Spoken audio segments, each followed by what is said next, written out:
ஏய், ஊரு உலகத்துல எந்த அப்பன்னு பாக்காத அளவுக்கு நான் நல்லா தானே பாத்துக்கிட்டேன். நீங்க பாத்துக்கிட்ட கதையில எனக்கு ரொம்ப நல்லா தெரியுமே. என்னடா பேசிட்டு இருக்க நீ? விட்டா பேசிட்டே இருக்க. சும்மா இருமா. ஏய், என்னடா என்ன ஓவரா பேசுற? என்னவோ இந்த வீட்டுல உனக்கு எதுவுமே பண்ணாத மாதிரி பேசுற. ஏய், எந்த கவர்மெண்ட் வேலை கிடைச்சிருக்கின்ற ஆணவத்துல நீ தலால முடியாம ஆடிக்கிறியோ அந்த கவர்மெண்ட் வேலைக்கு 10 லட்சம் ரூபாய் சொலையா கொடுத்தது உங்க அப்பே தான்டா.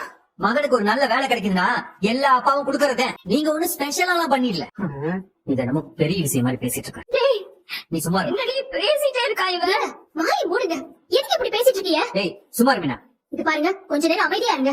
இப்படியே பேசிட்டு இருந்தீங்க மாமா. ஏப்பா என்னப்பா ஏன்ட்ட பேசுறதுக்குள்ள அனுமதி கிடைக்கிறீங்க? பேசுப்பா, என்ன விஷயம்? ஏப்பா மீனா, இப்ப எதுக்குப்பா கண்கள் வைக்கிறீங்க?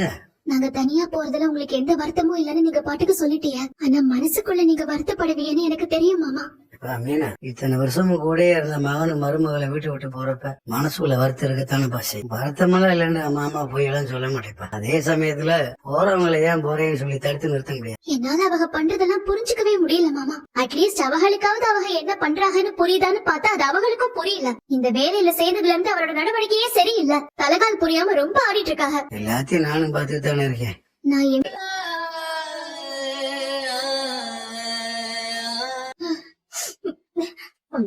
டேய், என்னடா சொன்ன? என்ன சொன்ன? நான் உன்கிட்ட சொன்னேனாடா? சொன்னேனா?